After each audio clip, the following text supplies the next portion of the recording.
Y nos metemos de lleno nuevamente en lo que tiene que ver con el tema dengue, pero ahora sí en la parte de la epidemia, se podría llegar a decir, se lo voy a preguntar ahora, o por lo menos del crecimiento de los casos del contagio de este mosquito Aedes aegypti. Está del otro lado la doctora Victoria Misieli, que es doctora en Ciencias Naturales, investigadora principal del CONICET y directora del CEPAVE, que es el Centro de Estudios Parasitológicos y de Vectores. Mirá qué bien que me salió la palabra de una sin haberla leído previamente. Victoria, buenas tardes, ¿cómo estás? Acá todo el equipo de Radio 10. Hola, ¿qué tal? Buenas tardes, muy bien. Gracias por llamarme. No, por favor, gracias por atendernos. Y obviamente, bueno, la pregunta es, ¿hasta cuándo, no, esta situación con el dengue? Teniendo en cuenta que se hablaba hace algunas semanas de que estábamos llegando, en teoría, al pico de los casos y, sin embargo, seguimos creciendo fuertemente, ¿no? Sí, bueno, obviamente hay una correlación directa entre el número de casos de dengue y la abundancia del mosquito que transmite los 4 serotipos del virus dengue, ¿no? Que el mosquito se llama Aedes aegypti, ya lo conocemos, es un habitual y convive con nosotros en nuestros domicilios, o sea, este mosquito es conocido por la población, y lo que sí sabemos también es que el momento del pico, o sea, está todo el año este mosquito, pero en invierno lo que tiene es que en algunas regiones del país, por ejemplo, AMBA, provincia de Buenos Aires, la zona ya más templada, pasa la mayor parte del invierno en estado de huevo, que es un estado de resistencia a, digamos, es el modo de sobrevivir a las temperaturas bajas y esperando las condiciones climáticas que le favorecen, que son las temperaturas más de primavera-verano. Entonces, lo que sí sabemos, eso está muy estudiado, es que el pico de abundancia, o sea, la mayor cantidad de este mosquito, empieza en febrero, tiene un pico en marzo y abril. O sea, marzo y abril son 2 meses muy complicados para la cantidad de Aedes aegypti. Por lo tanto, cuando se da un fenómeno como este de brote epidémico, y en este caso estamos en un brote histórico, tenemos todavía un mes largo de incidencia de casos de dengue. Un mes. Es interesante que lo digan especialistas como vos, porque entonces nos enfrentamos a llegar a mayo más o menos para poder ver ahí un descenso. Exactamente, sí, es así. Y ahí sí hay mucho para hacer, hay mucho para hacer, porque en realidad este mosquito, a diferencia del otro que ya venimos también hablando y que la gente también conoce, que es el mosquito de las inundaciones, que tiene un comportamiento más como de plaga y bien agresiva la hembra, que también en este momento está, pero no transmite el virus dengue. Ese cría en lugares más rurales, está asociado a las lluvias. Aedes aegypti, que es el vector del dengue, cría en nuestros domicilios. Claro. También en algunos lugares que no tienen que ver con nuestro domicilio. Por ejemplo, hay lugares muy importantes en las ciudades, como por ejemplo las chatarrerías, los cementerios, las gomerías. Todos esos lugares son lugares de cría excelente. Todo aquel lugar que pueda tener recipientes que acumulen agua. Claro. Porque este mosquito pone sus huevos en las paredes de esos recipientes. Entonces, todos esos lugares tienen que estar atendidos. Pero además de esos lugares que son más, digamos, de implicancia del municipio, están los propios domicilios, donde la gente realmente lo que debiera hacer es recorrer su patio, su casa y, digamos, eliminar todos esos recipientes que no les sirven, los que llamamos inservibles, o también mucha gente le dice cacharros, descacharrar, bueno, eliminar todo eso que no le sirva, y si no lo puede eliminar hay que darlo vuelta, agujerearlo, o si, en el caso de que, por ejemplo, bebederos de animales, bueno, cambiarle el agua cada 7 días, es más o menos el tiempo que tarda desde que llueve, se inundan los recipientes, pasan los estados acuáticos y llegan los adultos. Son más o menos aproximadamente 7 días a esta temperatura. ¿Y cuánto vive un mosquito de cualquier mosquito, y en particular si hay alguna diferencia Aedes aegypti? Bueno, el mosquito adulto, cuando ya lo tenemos, que nos pica, que todos conocemos bien, suele vivir 30 días, ¿no? Más o menos, aproximadamente. Esos son estudios más de laboratorio. Pero sí, el tiempo suficiente que para transmitir el virus. Claro. Ustedes saben que cuando se va a picar a una persona infectada, el mosquito que está sano se infecta, pero no es automático. Ese mosquito que toma la sangre infectada tiene que pasar un tiempo el virus adentro del mosquito para poder infectar a otra persona. Y ese tiempo en virus dengue varía con los distintos virus, pero para virus dengue está estudiado aproximadamente son entre 12 y 14 días, dependiendo siempre de la temperatura. Entonces ese tiempo el virus va pasando por distintos lugares, atraviesa el tubo digestivo del mosquito hasta que llega a la saliva, y todo ese tiempo le toma al virus ser infectivo. O sea, el mosquito va a tardar ese tiempo para poder infectar a otra persona. Claro. Es decir, entonces que este tiempo que demora hace que no... Me imagino que gracias, entre comillas, a que tarde esa cantidad de tiempo no tenemos mayor cantidad de contagios, digo, porque si esto fuera si fuera más veloz el proceso, efectivamente tendríamos mucho más contagios de lo que tenemos ahora, ¿no? Claro, por eso, exactamente, por eso se acelera con temperaturas más altas.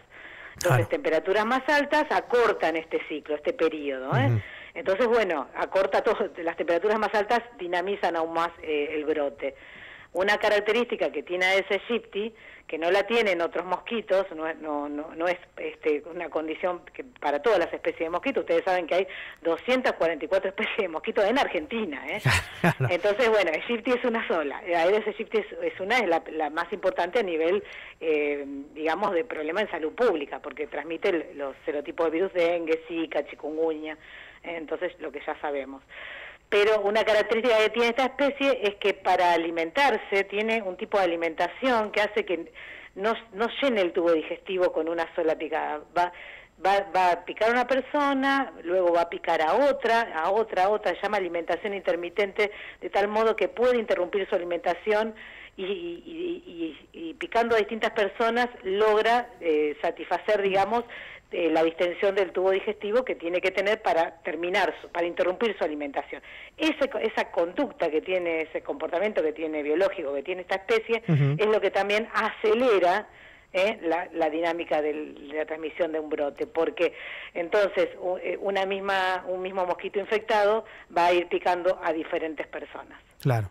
Ahora, teniendo en cuenta la situación que se está viviendo con el tema del repelente, recién lo hablábamos con uno de los titulares de las comisiones, de las cámaras, digamos, que tiene que ver con farmacéuticos y demás, y hablábamos de las políticas públicas necesarias para que el próximo año, uno entiende, porque ya a esta altura del partido, pensando que falta un mes, digamos, para lo que decís de que empiecen a bajar los contagios, no se va a llegar, pero que va a depender de una responsabilidad que tenga el Estado Nacional y los gobiernos municipales y provinciales, de que es necesario claramente una política pública, ¿no?, para poder hacer un mejor control de la situación. Con un escenario de desregulación total como esta, pareciera que año tras año solo puede empeorar, ¿no? Sí, eso es así, definitivamente. En dengue, digamos, tenemos una cuestión que es prevención y otra que es ataque, digamos, controlar, de interrumpir un brote, como está ocurriendo.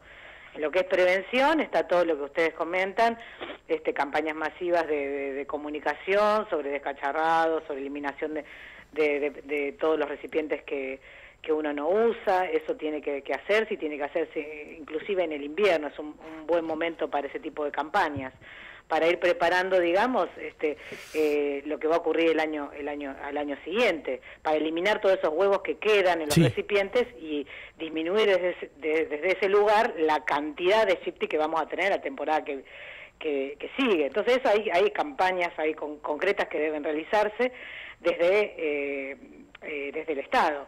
Y después otra cuestión que es importante, frente a un brote de esta dimensión, sí está indicado, digamos, el tema de la fumigación para control de focos, se llama. Entonces, ese es un modo de interrumpir el brote o de frenarlo, porque lo que hacen las fumigaciones aéreas espaciales es disminuir la cantidad de mosquitos infectados en determinadas zonas, que son aquellas donde están ocurriendo los brotes más importantes. Ustedes saben que dengue es una enfermedad de denuncia obligatoria, con lo cual debería haber información para acceder a esos lugares y bajar el número de mosquitos infectados. Claramente. Acá Fede tiene una pregunta de la gente. ¿Qué dicen? Buenas tardes. Victoria Patricia pregunta si tenés dengue sintomático, ¿la segunda picadura es igual de riesgosa que si hubieses tenido síntomas graves en la primera?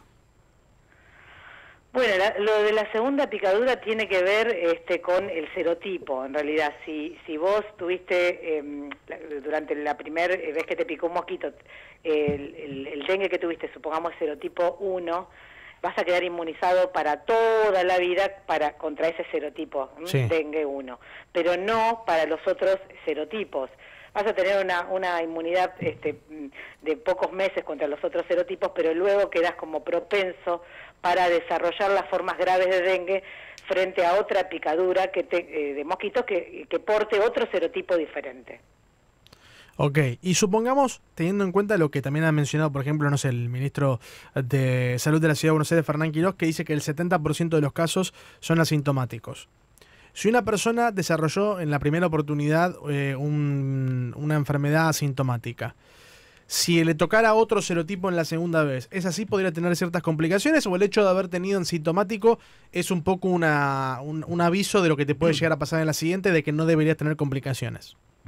No. La verdad que los asintomáticos es un problema grave con dengue, porque justamente los síntomas es una forma que tenemos, digamos, de decir, bueno, a cuidarse, a ponerse repelente, porque las personas asintomáticas no manifiestan, por supuesto, síntomas, pero son infectivas. Entonces ahí es donde todo ese porcentaje de asintomáticos es lo que también no está permitiendo detectar los brotes que luego se van a detectar simplemente en el sistema de salud, en los hospitales. Lo que pasa, siempre depende, no importa si es asintomático o no, lo que importa es el serotipo. Okay. Ahora están circulando mayoritariamente en Argentina 2 serotipos, el 1 y el 2, esos son los más prevalentes. Entonces, si supongamos vos sos asintomático con el serotipo 1 y a la temporada siguiente, el año que viene, te vas a infectar con otro serotipo, hay probabilidades mayores, no es condición sine qua non, no es sí o sí, claro, pero hay probabilidades mayores de tener las formas graves del dengue. Sí, eso explica el número de fallecidos, digo, ¿no? O sea, el número de fallecidos probablemente en su mayoría sean personas que fueron picadas 2 veces, ¿no? Eso puede ser, y la otra también, yo no soy médica, así que de eso puedo aportar poco, sí, pero sí, digamos, es la correcta atención cuando se va a la guardia y el diagnóstico. Muchas veces, el tema de las plaquetas hay que estar mirándolo, y bueno, todo ese tipo de cosas que manejan los médicos no es mi área. Sí, claro. Digamos, ahí la atención tiene que ser muy precisa, para los síntomas en realidad de dengue es como es una enfermedad febril aguda inespecífica. ¿Qué significa? Que muchas veces se puede confundir con un montón de otras enfermedades. Entonces ahí, en ese diagnóstico oportuno, es donde muchas veces se escapa al personal de guardia algunas cuestiones. Entonces sí, muchas veces la mortalidad tiene que ver con un diagnóstico no correcto o con esa imprecisión que tiene justamente el diagnóstico de dengue o la sintomatología de dengue. Totalmente, ahí hay una cuestión fundamental, y esto que mencionabas, digo, al ser una enfermedad que produce una fiebre muy alta, como muchas infecciones, determinar qué infección es, digo, es difícil a veces si no están también los insumos para poder hacerlo, ¿no? Para poder hacer los testeos. Exactamente, el laboratorio es importante, la serología o la detección molecular, todo eso es de confirmatorio para dengue. Totalmente. Pero muchas veces frente a una epidemia como es que estamos viviendo ahora, los insumos no alcanzan y se diagnostica por lo que se llama nexo epidemiológico, que significa, bueno, vos venís de una zona, supongamos, La Plata, está en brote, tenés un montón de sintomatología que indica que podría ser dengue, te diagnostican dengue, pero no hay una serología o un confirmatorio de dengue. Entonces ahí puede generarse, hay que estar muy atento. Cuando uno tiene síntomas realmente de dengue, tiene que estar muy atento, hidratarse mucho, no tomar aspirinas, no automedicarse, y estar muy atento al tema de la hidratación, que es crítica en dengue. Totalmente. Victoria, muy clara, y te agradecemos muchísimo por el contacto. Gracias. No, por favor. Pasaba la doctora Victoria Misieli, que es doctora en Ciencias Naturales y directora del CEPAVE, que es el Centro de Estudios Parasitológicos y de Vectores. 2 de la tarde, 30 minutos. Nos vamos a las noticias. Presenta Maxi Consumo, el supermercado mayorista donde siempre